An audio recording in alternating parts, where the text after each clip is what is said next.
Capítulo 8. A vantagem do outsider.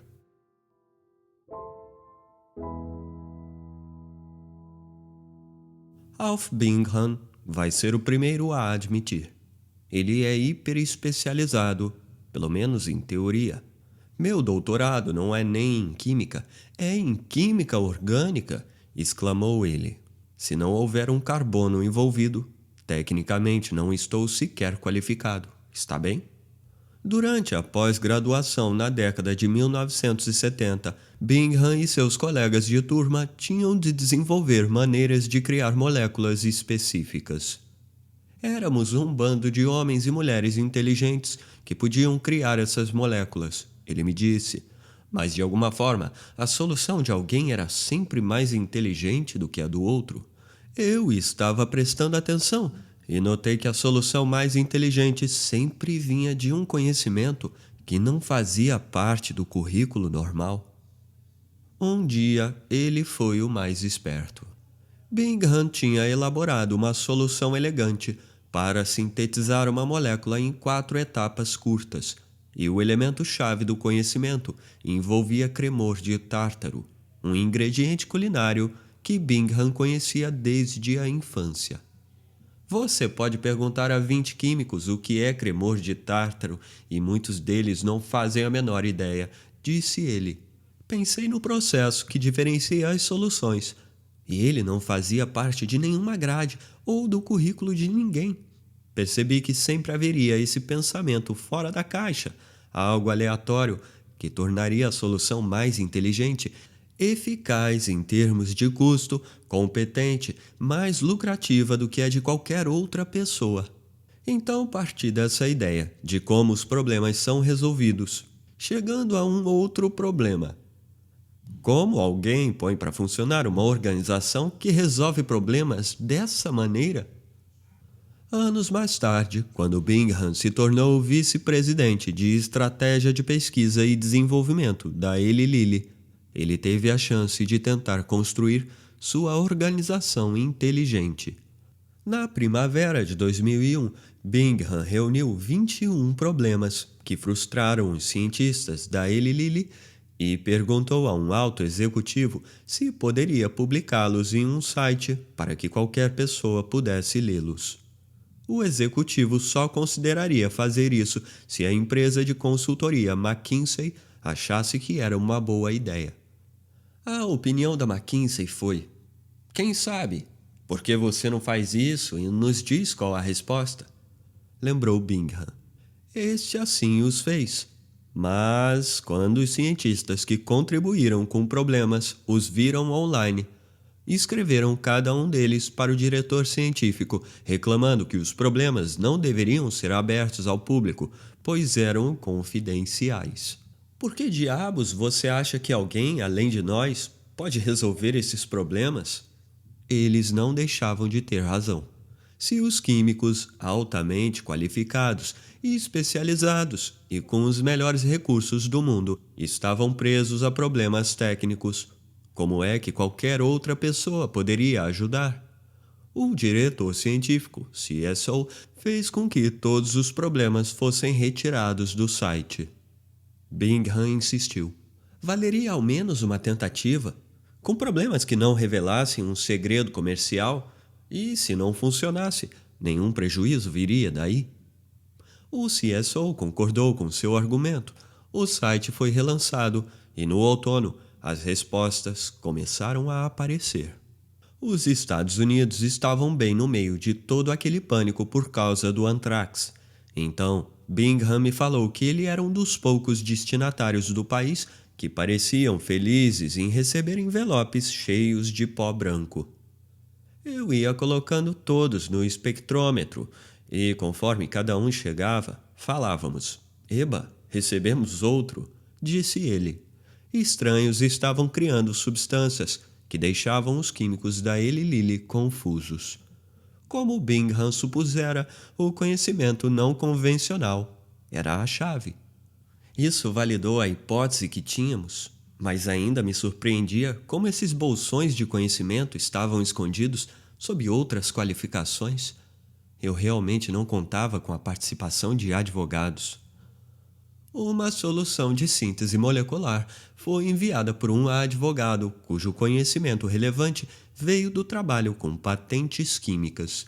O homem escreveu que estava pensando em gás lacrimogênio quando enviou sua solução. Era sua versão do cremor de tártaro de Bingham. O gás lacrimogênio não tem nada a ver com o problema, disse Bingham, mas ele viu paralelos com a estrutura química de uma molécula da qual precisávamos.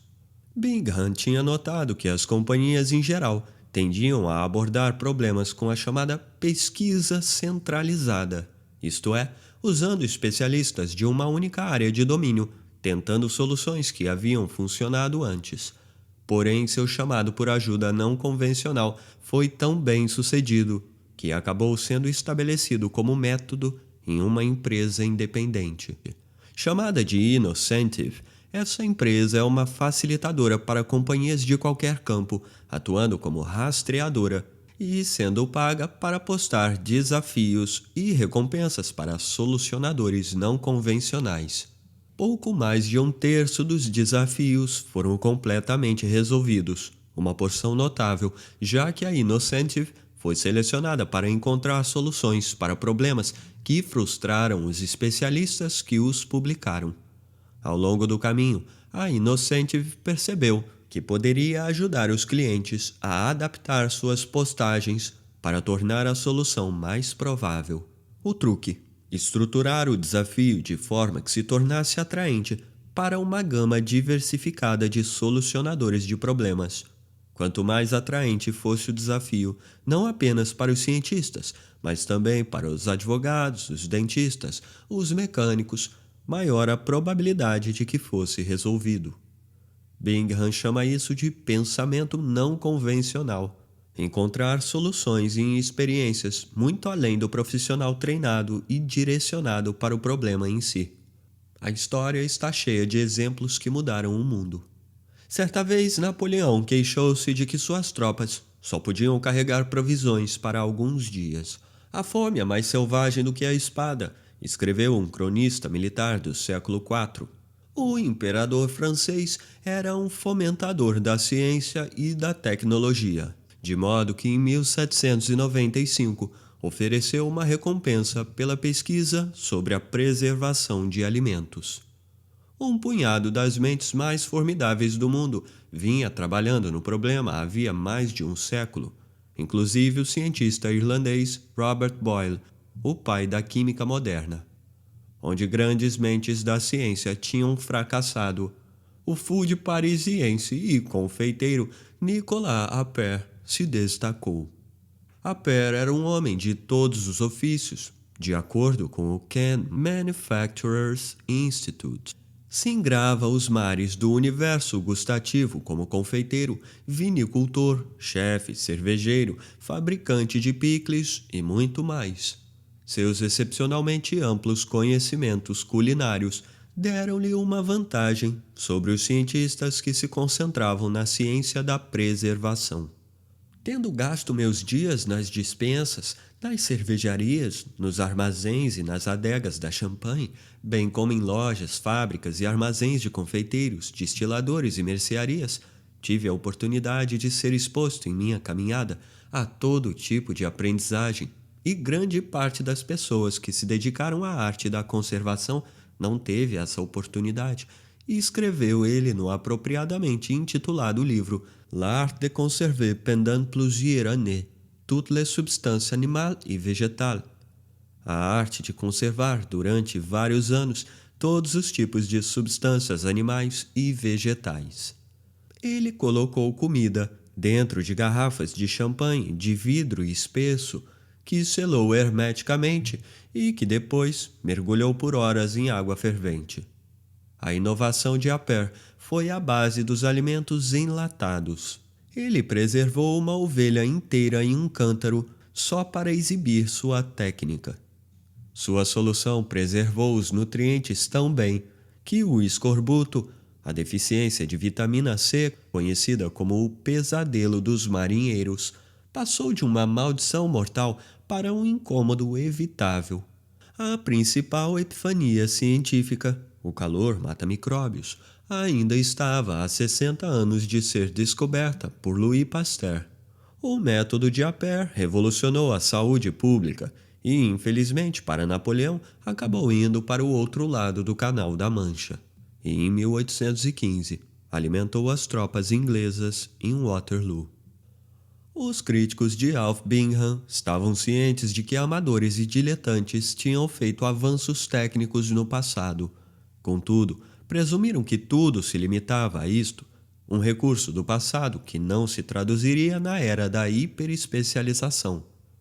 Ajude-nos, um gigante farmacêutico internacional concebeu e criou uma molécula que usaremos como alicerce para sintetizar outra molécula tão obscura que não nos importamos em compartilhar essa informação publicamente porque não sabemos como resolver essa questão e ninguém para além de nossas paredes poderá supor de qualquer maneira aonde queremos chegar com isso. Mesmo as expectativas de Bingham mostravam-se muito modestas quando se tratava das contribuições dos solucionadores não convencionais para problemas que deixavam os especialistas perplexos. Quando um problema que a NASA tentou resolver por 30 anos é solucionado, ele me disse, eu ainda me surpreendo. Aliás, a NASA foi incapaz de prever tempestades de partículas solares, material radioativo expelido pelo Sol, que pode prejudicar gravemente os astronautas e os equipamentos dos quais dependem.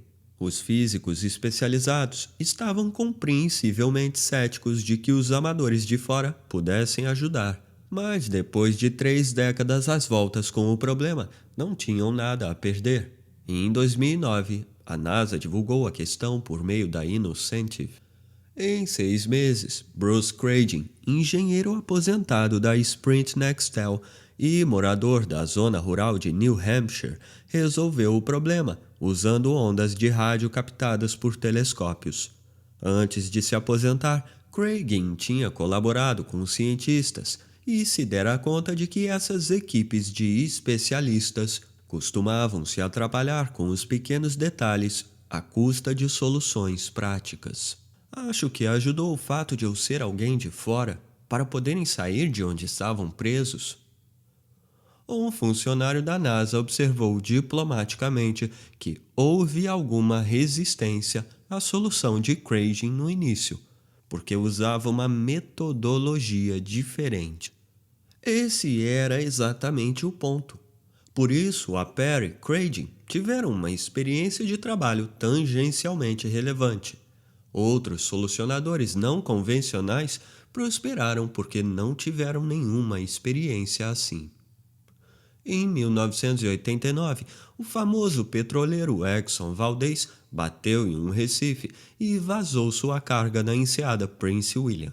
Foi um desastre ambiental e comercial monumental para a pesca.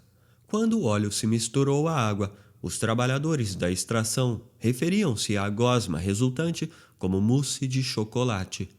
Combine isso à baixa temperatura e os socorristas tiveram de lidar com uma substância que tinha viscosidade de manteiga de amendoim.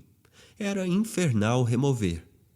Quase 20 anos após o vazamento do Exxon Valdez, 32 mil litros de petróleo ainda estavam teimosamente estacionados ao longo da costa do Alasca.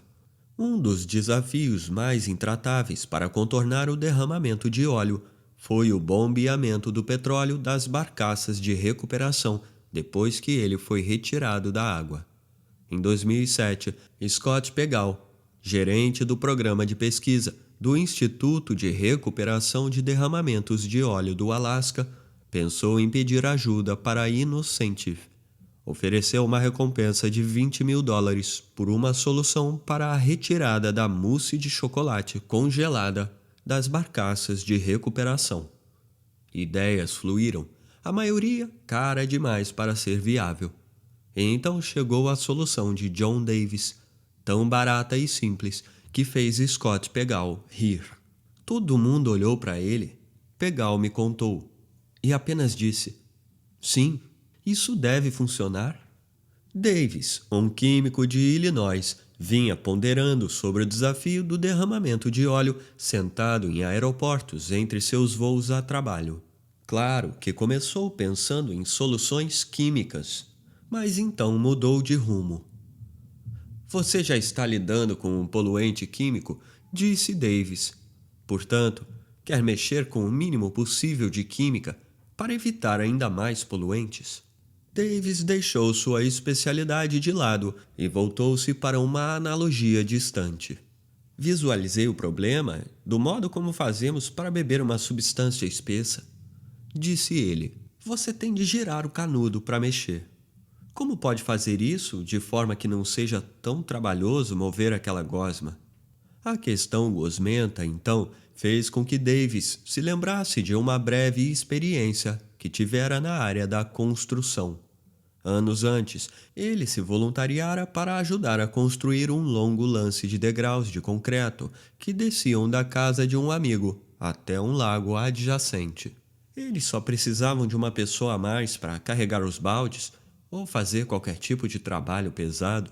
Ele me disse. Como não sou um cara muito forte, não fui muito útil para ser honesto.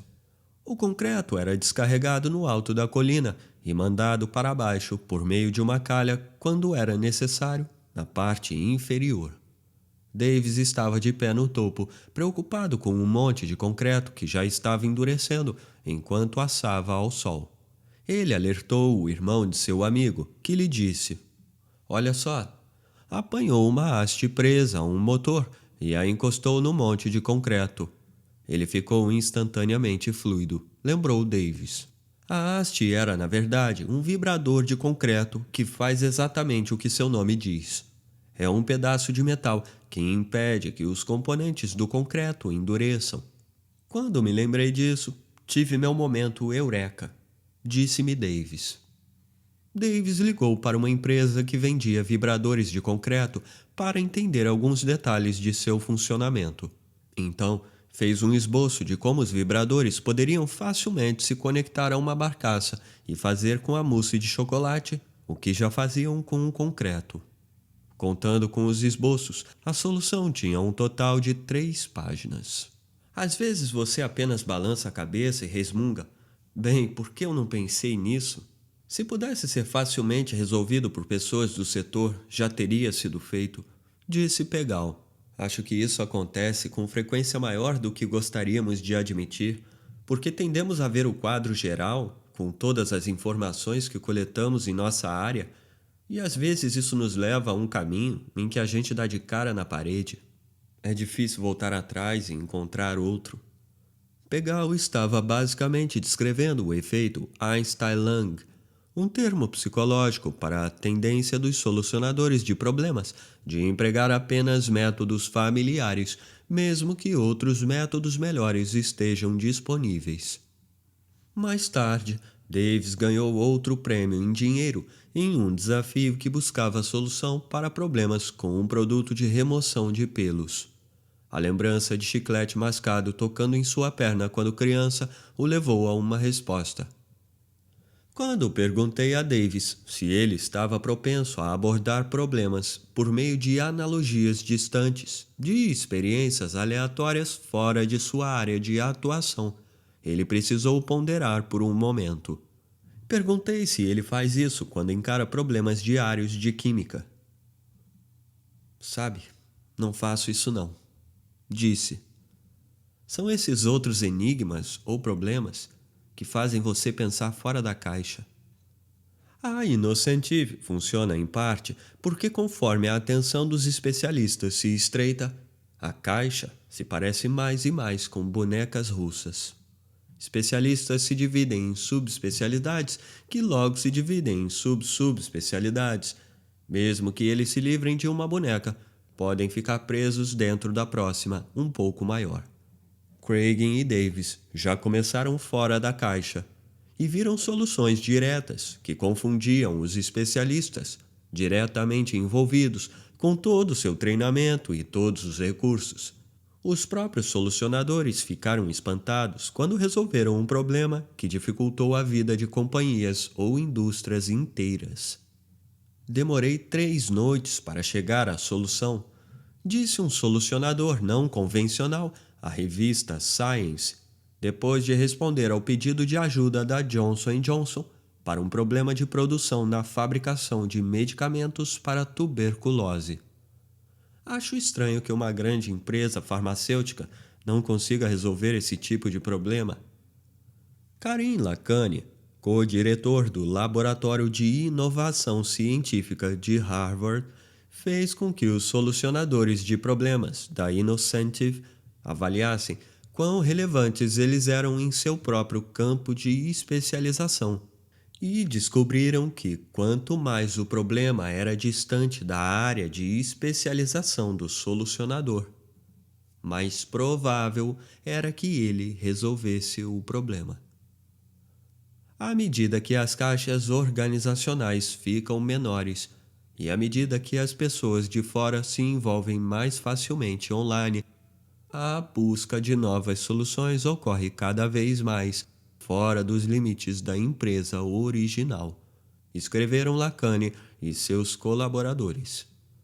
Nossa impressão pode ser a de que apenas os hiperespecializados podem inovar, mas a crescente especialização cria, de fato, novas oportunidades para pessoas de outros campos.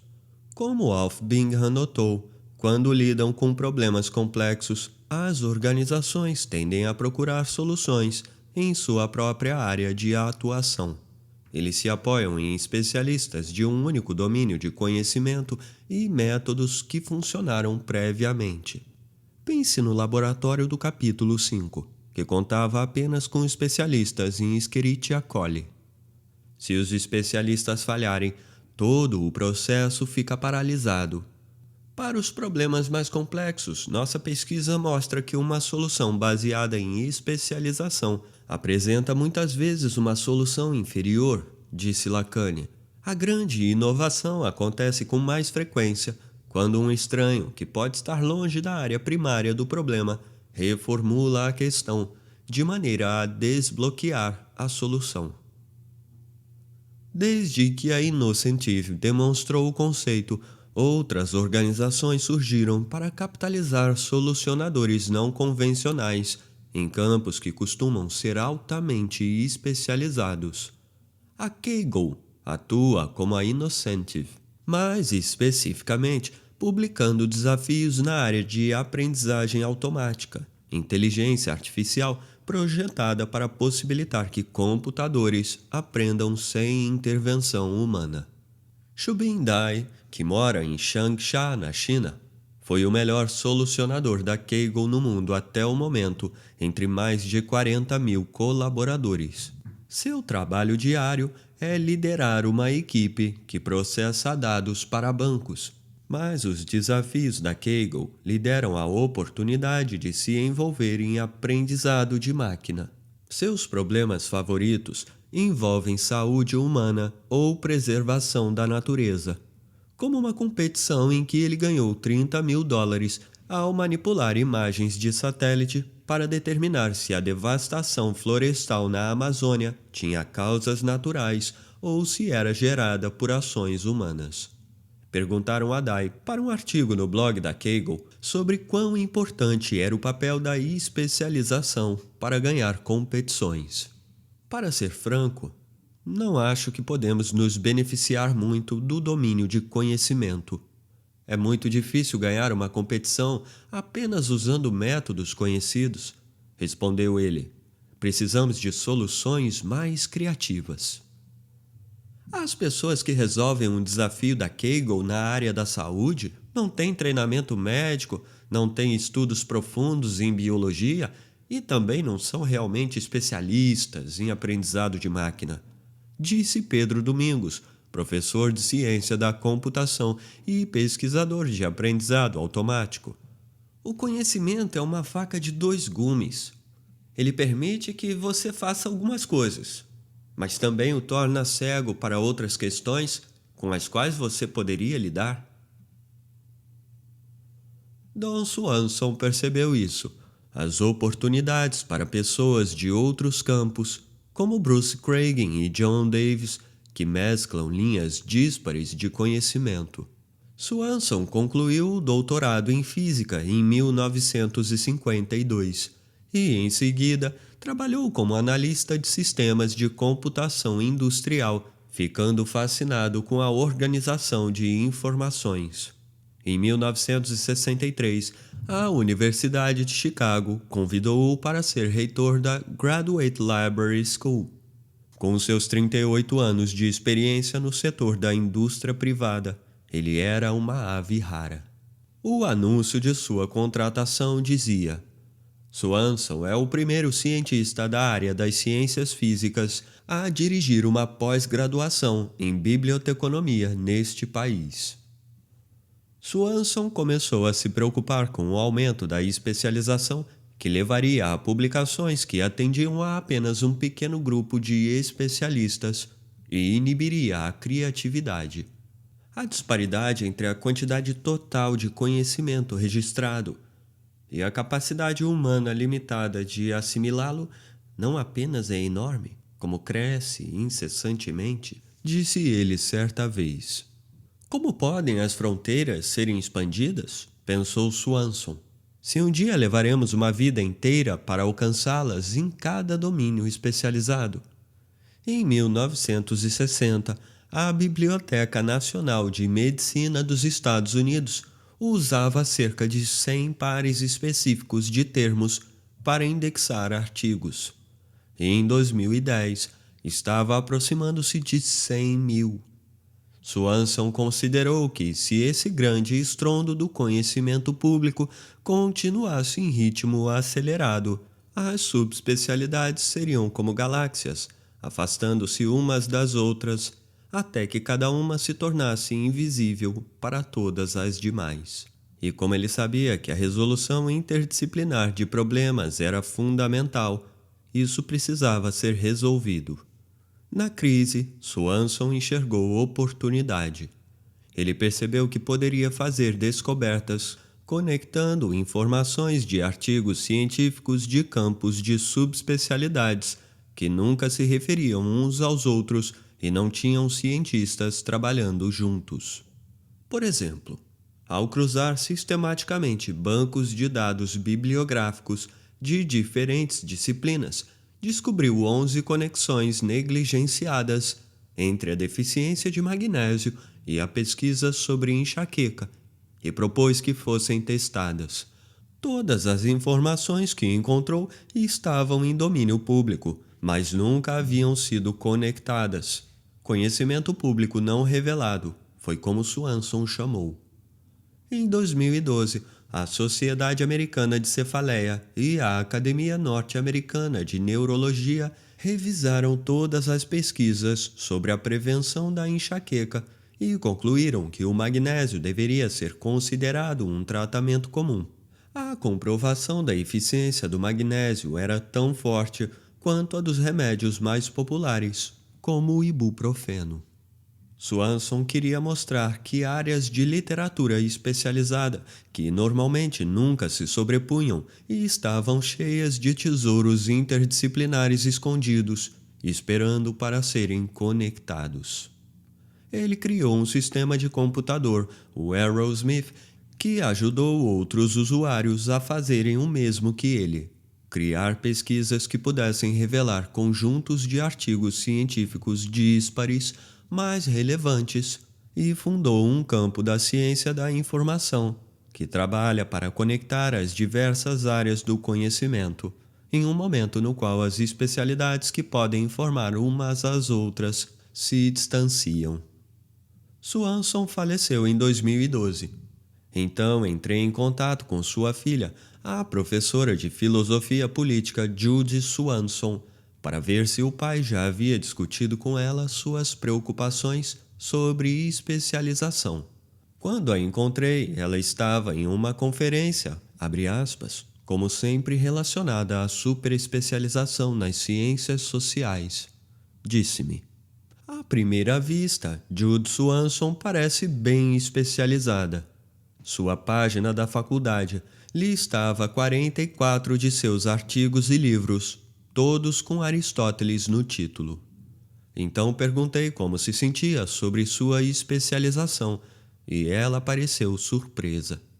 Jude Swanson não se considerava especializada em comparação com seus pares, em parte porque gasta tempo ensinando, o que requer mais do que Aristóteles.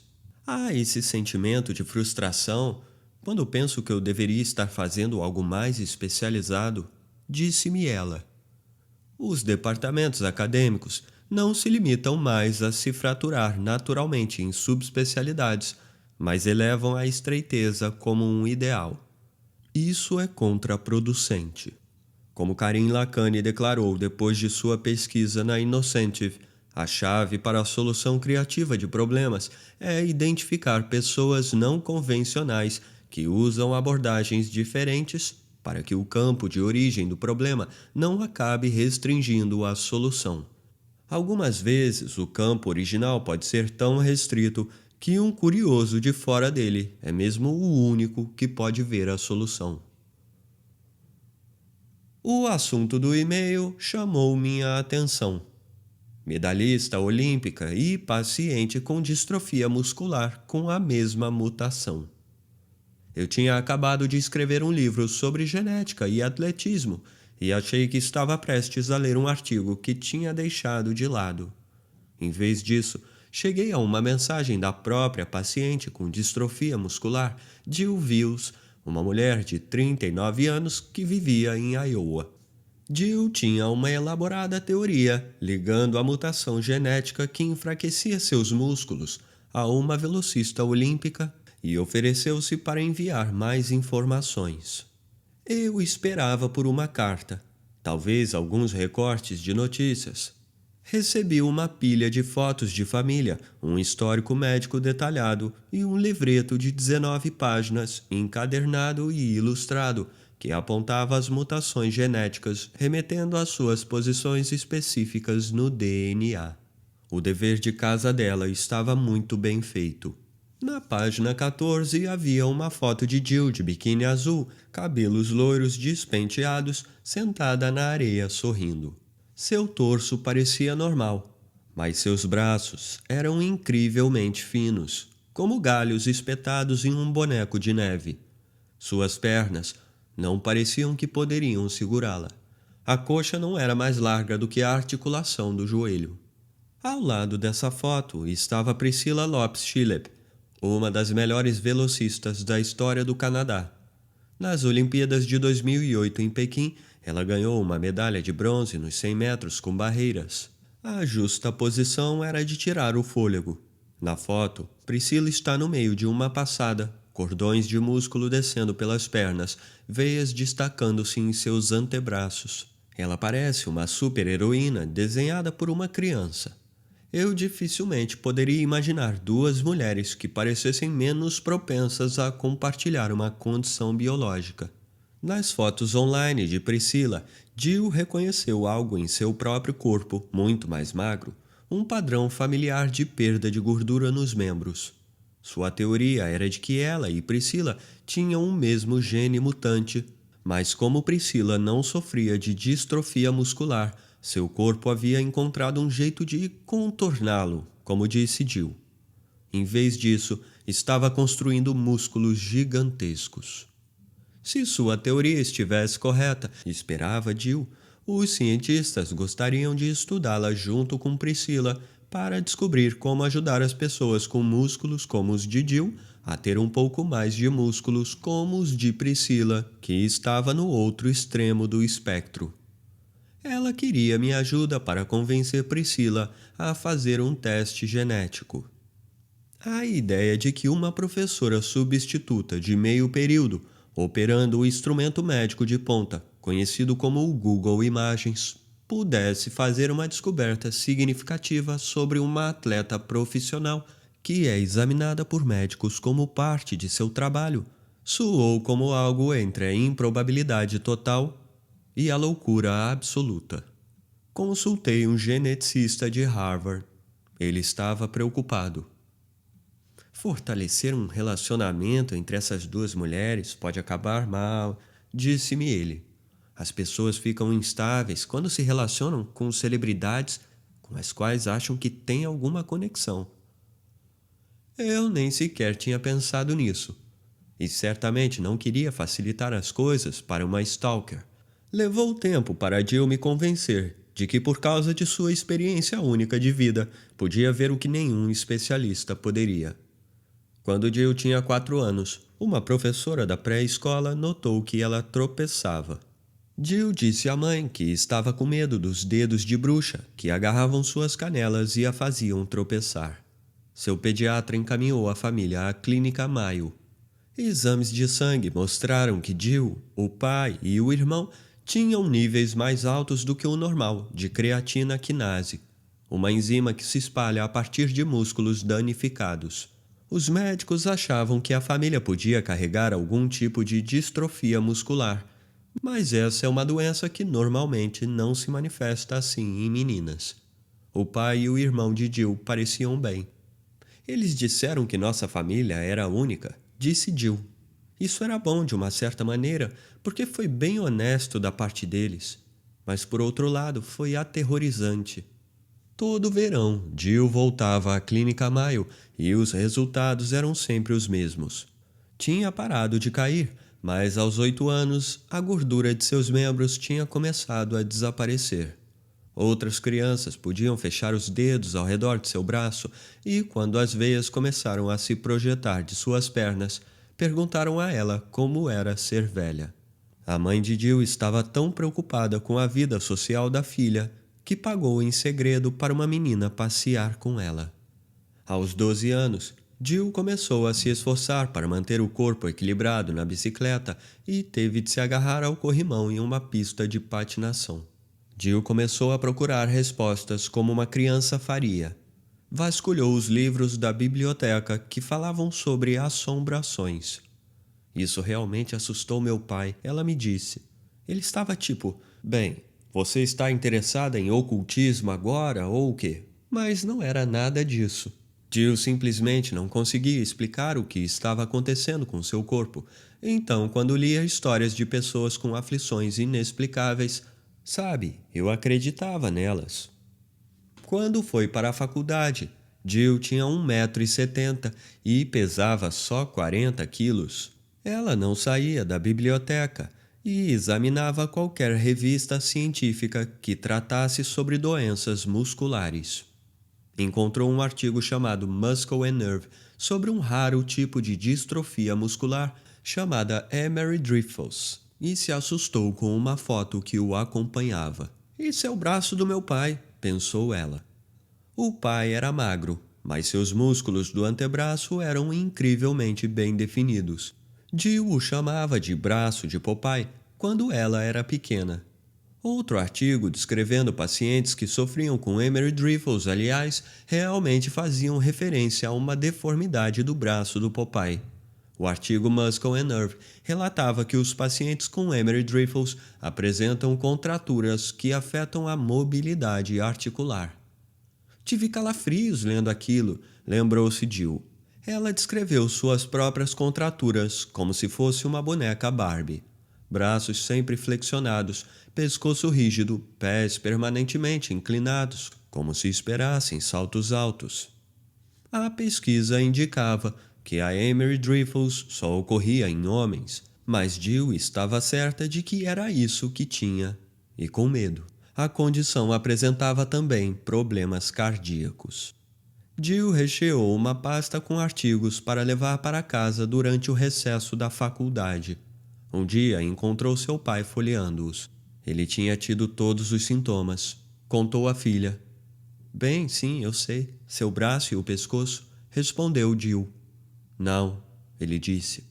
Os sintomas cardíacos.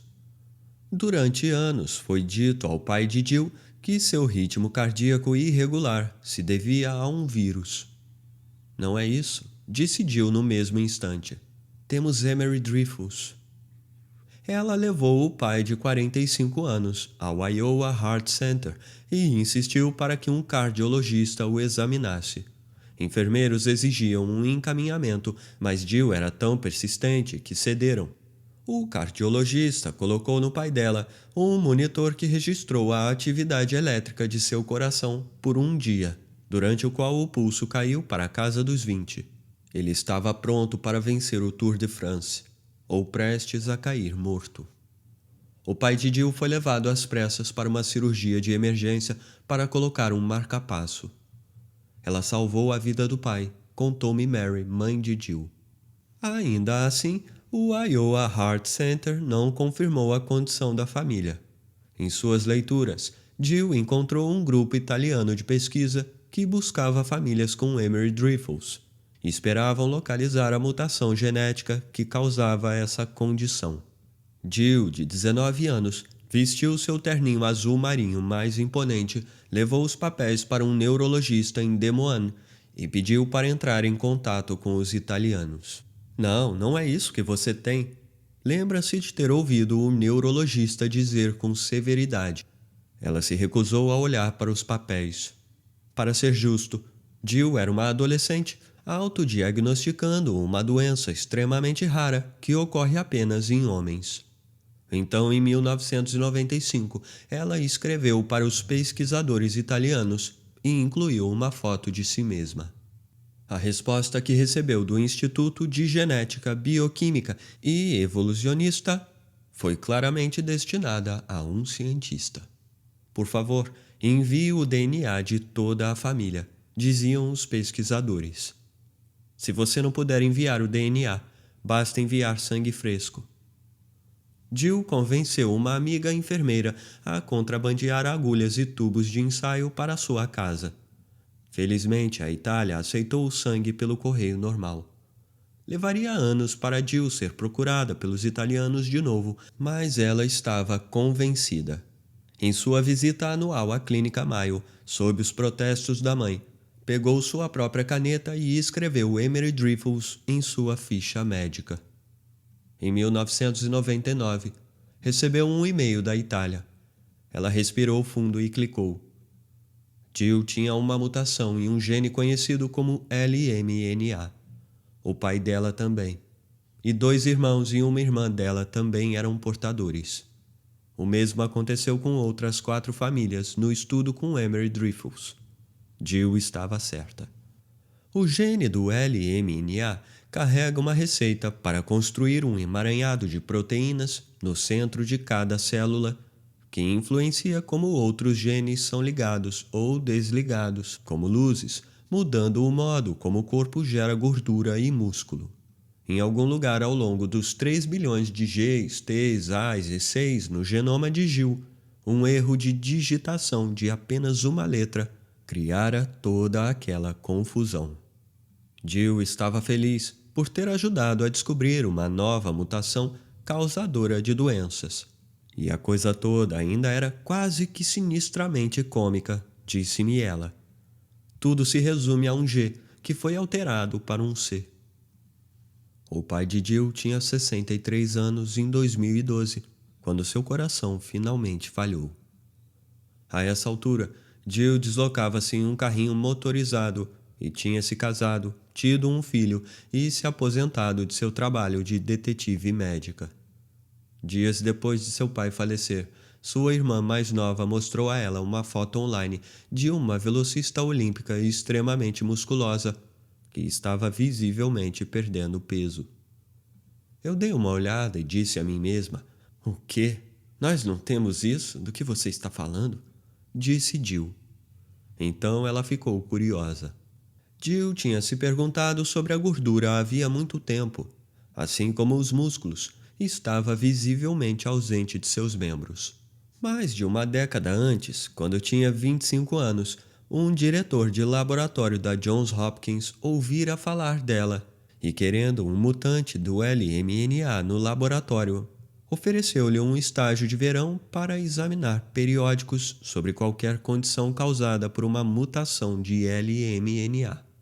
Ela se deparou com uma doença extremamente rara chamada lipodistrofia parcial, que faz com que a gordura nos membros desapareça, deixando veias e músculos colados à pele.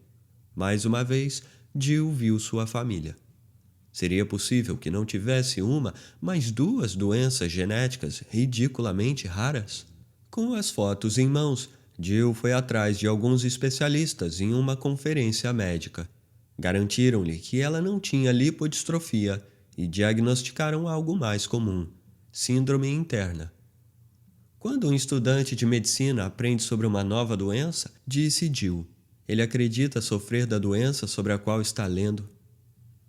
Tudo voltou à mente quando ela pesquisou fotos de Priscila no Google. Não apenas dela durante as competições, mas em casa, segurando sua filhinha. Lá estavam as veias salientes, a frouxidão familiar da manga de camisa sobre braços sem gordura, a visível divisão entre os músculos dos quadris e os músculos das nádegas. Eu sabia que éramos retalhos de um mesmo tecido, contou Jill. Uma fazenda muito rara. Foi o terceiro choque visual de Jill. O primeiro foi ao dar-se conta de que toda a sua família era portadora de Emery Dreifuss. Depois, quando pensou que eles também tinham lipodistrofia.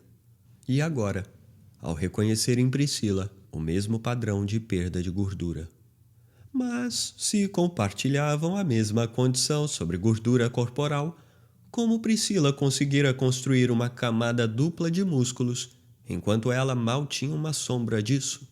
Esta condição é minha criptonita, mas o combustível de foguete de Priscila, pensou Jill. Somos como super-heroínas com os poderes mais opostos que se pode imaginar. Quero dizer, seu corpo encontrou uma maneira de contornar a perda de massa muscular de alguma forma. Por um ano, ela pensou em como pedir a Priscila que fizesse um teste genético sem aparecer em uma pista de corrida e persegui-la em uma scooter motorizada. Jill, por acaso, estava perto de sua televisão quando eu falava sobre atletas e genética em um programa matinal. Eu pensei, isso é a providência divina? Ela me disse. Em seguida, me enviou o pacote e perguntou se eu procuraria Priscila. O agente de Priscila, Chris Machausio, e eu nos seguimos no Twitter. Então enviei uma mensagem para ele. Ele se divertiu enquanto eu tentava explicar a ideia muito improvável de que aquelas duas mulheres eram algum tipo de oposição biológica, mas também que fiquei muito impressionado com o esforço de Jill. Chris repassou a mensagem para Priscila. Ele me disse, olha só, essa senhora em Iowa diz ter o mesmo gene que você e quer conversar. Lembrou Priscila. Eu estava tipo, eu não sei, Chris. Ele disse a Priscila que apenas atendesse a uma ligação. Graças a seu físico, a mídia na Europa acusava abertamente Priscila de uso de esteroides. Alguém postou uma foto dela alongando-se para a final olímpica com uma cabeça de fisiculturista masculina colada em seu corpo. Foi uma confusão, Priscila me disse. No Campeonato Mundial de 2009 em Berlim, ela foi testada antes de conquistar a medalha de prata, ainda que um exame antidoping não fosse tecnicamente permitido tão próximo a uma corrida. Quando liguei, Priscila estava ansiosa para compartilhar fotos, para mostrar que já era excepcionalmente magra e tinha as veias bem marcadas no ensino médio. Uma foto mostrava mulheres de sua família fazendo flexões. Um parente idoso exibia bíceps bem marcados, um cordão espesso de veia atravessando o cotovelo. Depois de nossa conversa, Priscila concordou em falar com Jill. Pelo telefone, sentiram uma conexão imediata devido à maneira como suas veias as fizeram sofrer bullying quando crianças. E Priscila concordou em encontrar Jill e a mãe no saguão de um hotel em Toronto. Quando Priscila chegou, Jill pensou, meu Deus, é como ver alguém da minha família. Elas se retiraram para um corredor do hotel para comparar partes do corpo, muito diferentes em tamanho, mas com a mesma topografia exposta pela falta de gordura. Há alguma coisa acontecendo aqui? Priscila se lembra de ter pensado. Vamos pesquisar, vamos descobrir. Levou um ano para aparecer um médico disposto a analisar o gene LMNA de Priscila. Finalmente, Jill foi a uma conferência médica e abordou o principal especialista em lipodistrofia, o Dr. Abhimanyu Garg, do Centro Médico da Universidade do Texas. Ele concordou em fazer o teste e uma avaliação da lipodistrofia. Jill estava certa mais uma vez. Ela e Priscila não somente têm lipodistrofia, como também têm exatamente a mesma subcategoria rara de lipodistrofia parcial, conhecida como tipo Dunningham. Os problemas genéticos de Priscila e Jill são da mesma vizinhança. Uma mínima alteração de distância no local da ocorrência parece fazer uma diferença extraordinária, tirando músculos e gordura de Jill, mas pegando apenas gordura de Priscila, enquanto permite que ela acumule músculos. O Dr. Garg ligou para Priscila imediatamente e a buscou no shopping com os filhos. Eu estava sonhando em comprar um hambúrguer suculento e batatas fritas, Priscila me disse. Ela perguntou se podia ligar para ele depois do almoço. O médico disse que não. Ela não podia. Ele me disse: "Você só tem permissão para comer salada, porque está a um passo de ter uma pancreatite." E eu fiquei tipo: como é que é? Apesar do regime de treinamento de um atleta olímpico, devido à sua lipodistrofia não monitorada, Priscila tinha 3 vezes o nível normal de gordura em seu sangue. Esse foi um problema grave, disse-me Garg. Priscila foi obrigada a revisar sua dieta imediatamente e começou a tomar medicação. Jill havia prolongado a vida de seu pai, e agora, por meio do Google Imagens, tinha dado o pontapé inicial em uma intervenção médica que alterava a vida de um atleta profissional. Você praticamente me salvou de uma internação, disse Priscila a Jill pelo telefone. Até mesmo Garg ficou surpreso com o que Jill tinha feito. As duas eram os casos mais extremos de desenvolvimento muscular que ele já havia visto em pacientes com lipodistrofia, em extremos do espectro, é claro. Jill e Priscila nunca teriam terminado no mesmo consultório médico em circunstâncias normais. Eu posso entender que um paciente queira aprender mais sobre sua doença, Garg me contou. Mas se aproximar de outra pessoa e descobrir também o problema dela é um feito notável. Jill não parou por aí. Ela se deparou com o trabalho de um biólogo francês, Etienne Lefebvre, um hiperespecialista que estuda a SREBP1, uma proteína que ajuda as células a determinarem se usam ou não a gordura de uma refeição ou se a armazenam como combustível. Lefebvre mostrou que quando a proteína se acumula nos animais, pode causar atrofia ou crescimento muscular, ambos em escalas extremas. Jill entrou em contato com Lefebvre e sugeriu que ela poderia ter descoberto o mecanismo biológico que faz ela e Priscila serem tão diferentes. Podia ser a SREBP1, interagindo com a doença do LMNA. Tudo bem, aquilo fez com que eu refletisse, porque eu disse a mim mesmo: essa é uma boa questão, essa é realmente uma boa questão. Realmente boa pergunta, disse-me Lefebvre, com um forte sotaque francês. Ele começou a investigar se uma mutação no gene do LMNA pode alterar a regulação do SREBP1 e, por sua vez, causar uma perda simultânea de músculo e gordura. Eu não tinha ideia do que fazer com doenças genéticas antes que ela me contatasse, contou. Agora mudei o rumo da minha equipe. Mais oportunidades existem para os diletantes curiosos contribuírem ao fundir as vertentes de dados amplamente disponíveis, mas díspares. Conhecimento público não divulgado, como Don Swanson chamou. Quanto maior e mais facilmente acessível a biblioteca do conhecimento humano, maiores são as chances de os clientes que têm demandas fazerem conexões na vanguarda da pesquisa.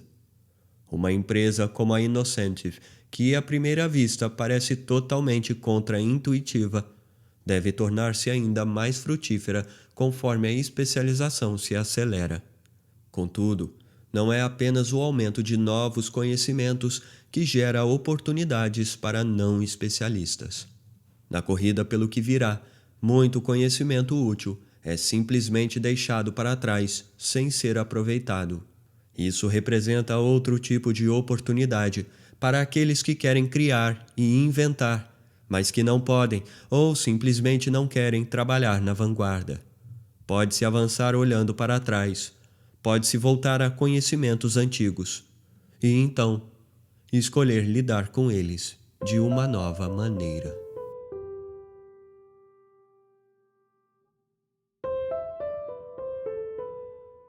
Você está ouvindo Por que os generalistas vencem em um mundo de especialistas.